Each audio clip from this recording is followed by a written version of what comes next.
नमस्कार सर, बहुत बहुत स्वागत है आपका एक बार पुनः। आज हम इस राजस्थान की मरुद्रा के एक ऐसे वाक्य की चर्चा करेंगे जो कि रूखों के लिए यानी कि वृक्षों के लिए लोगों ने जान दे दी थी। वो है खेजड़ती बलिदान। बात है भादवा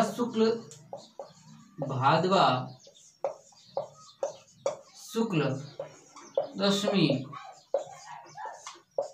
1787, है ना। ये है विक्रम संवत अपना।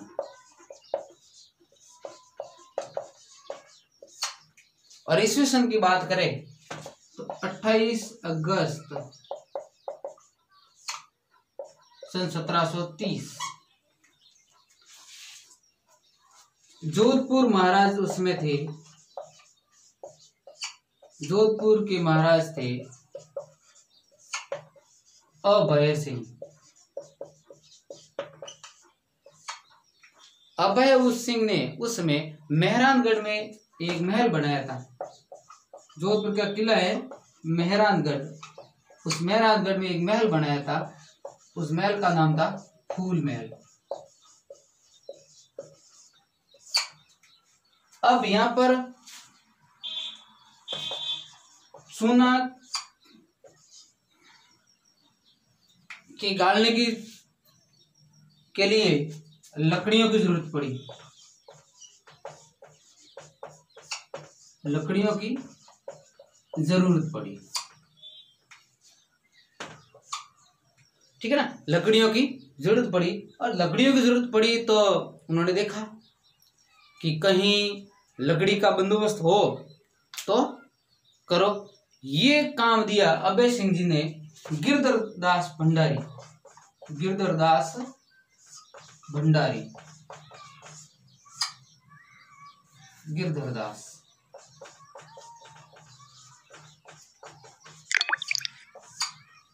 भंडारी को,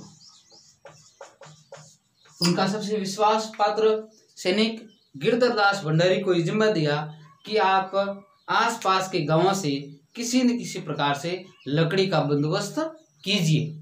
तब गिरधरदास भंडारी है वो वहां से 100 किलोमीटर दूर, जोधपुर से दक्षिण पश्चिम में 100 किलोमीटर एक गांव पड़ता है, वो है खेजड़ती, ठीक है ना। 100 किलोमीटर दक्षिण पश्चिम में गांव है खेजड़ती। उस गांव वो अपने सैनिकों को लेकर गए जिनके हाथ में कुल्हाड़ी वगैरह थी, और वो वहां जाकर के वहां खेजड़ी के वृक्ष थे बहुत अधिक मात्रा में। उन खेजड़ी के वृक्षों को काटने लगे, ठीक है ना। तो उस समय वहां एक जाति रहती है, वो है विष्णुई। विष्णुई जाति रहती है। विष्णुई जाति कौन सी? वो जो भगवान जम्बेश्वर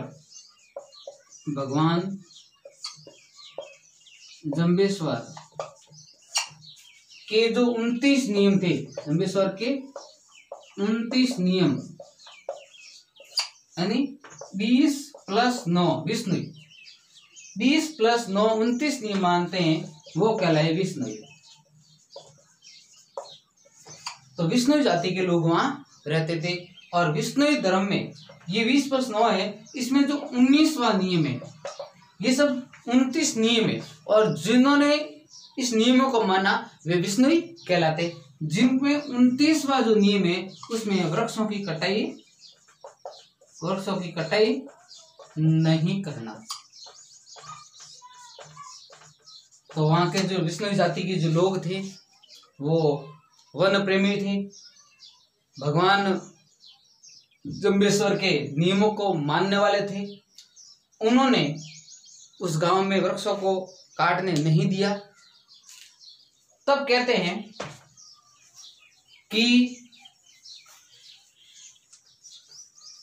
एक अमृता देवी विष्णुई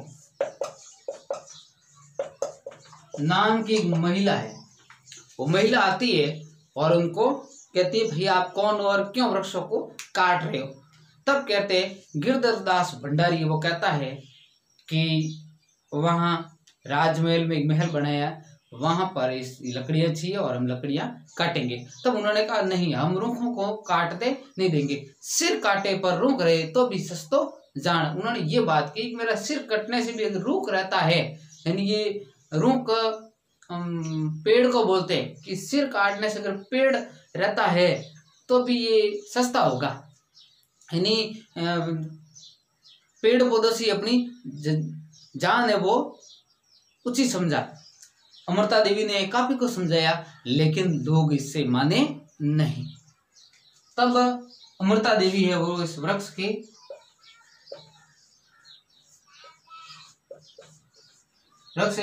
इस वृक्ष के यहाँ पर अमृता देवी चिपक गई, लेकिन वो सैनिक मानने को तैयार नहीं थे। उन सैनिकों ने अमृता देवी का सिर काट दिया, उस रूख को काटा। उसके बाद उसकी 3 लड़कियां आई, उनका भी यही असर हुआ, है ना। उनका पति रामू जी, उनका भी यही असर हुआ और एक एक करके उस गांव के अंदर 363 लोगों को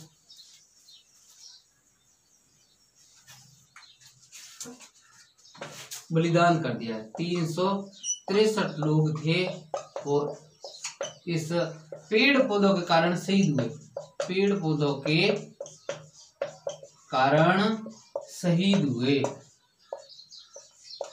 वर्तमान में जो ये पर्यावरण प्रदूषण की जो समस्या है बहुत ही भयंकर समस्या है, लेकिन जब ऐसे वाक्यों के बारे में पढ़ते हैं तो अपना जो सीना है वो गर्व से चौड़ा हो जाता है कि हमने पेड़ पौधों के लिए इतना किया था और लोग अपने स्वार्थों की खातिर आज पेड़ पौधों का किस तरह से अंधाधुंध तरीके से कटाई कर रहे हैं, जो कि मौसम परिवर्तन के रूप में हमारे सामने प्रकृति है वो इसका जवाब दे रही है। हम जितना प्रकृति के साथ खिलवाड़ करते हैं प्रकृति उससे ही 2 गुना हमारा विनाश करती है, ठीक है ना। उस समय 71 महिलाएं और 71 तो महिलाएं थी और 292 पुरुष उस खिजड़ली गांव के आसपास के विष्णु समाज के लोग वृक्षों से चिपक गए। इसको कहा गया चिपको आंदोलन। एक और चिपको आंदोलन सुंदरलाल बहुगुणा के नेतृत्व में उत्तराखंड में भी हुआ था। वो हुआ था 1970 के आसपास। चिपको आंदोलन जिसको कहा जाता है चिपको आंदोलन। तो किस प्रकार देखिए कि गांव के लोगों ने अपनी प्राणों की परवाह न करते हुए भी रूखों को जीवित रखने का फैसला किया और 363 लोग इसके लिए बलिदान हो गए। आप सभी से भी ये निवेदन है कि आप इस चैनल को सब्सक्राइब जरूर करेंगे और मुझे आशा ही नहीं बल्कि पूर्ण विश्वास है कि आप लाइक, सब्सक्राइब और शेयर इस वीडियो को जरूर करेंगे। इस वीडियो को इतना शेयर करेंगे कि लोगों को वास्तव में पता चले कि किस प्रकार इस राजस्थान की मरुद्रा की धरती में किस प्रकार के लोग रहते हैं जो वृक्षों के लिए इतना कुछ कर जाते हैं। आप इस वीडियो को इतना शेयर करेंगे, इतना इसको प्रसारित करेंगे कि बाकी वाले लोग भी हमसे कुछ समझेंगे, ठीक है ना। इसके लिए राजस्थान सरकार भी वन में जो रक्षा करते हैं उनके लिए पुरस्कार की व्यवस्था करती हैं। सबसे बड़ा पुरस्कार दिया जाता है अमृता देवी पुरस्कार। अमृता देवी पुरस्कार 1 लाख रुपए और प्रशस्ति पत्र। अमृता देवी पुरस्कार राजस्थान की सरकार देती है 1,00,000 देती है। जो वन में वन्य जीवों की और पेड़ पौधों की रक्षा करता है उन 1,00,000 और प्रशस्ति पत्र। उसके अलावा वन विकास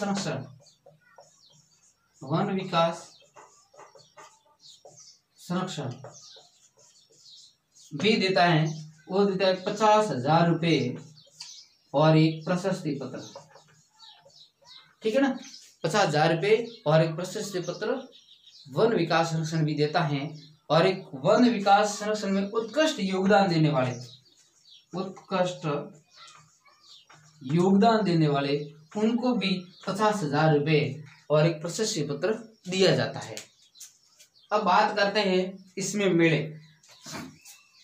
खेजड़ली का जो मेला, जिस दिन ये हादसा हुआ था, जिस दिन इन लोगों ने जान दी थी, वही भाद्रपद शुक्ल दशमी को विश्व का एकमात्र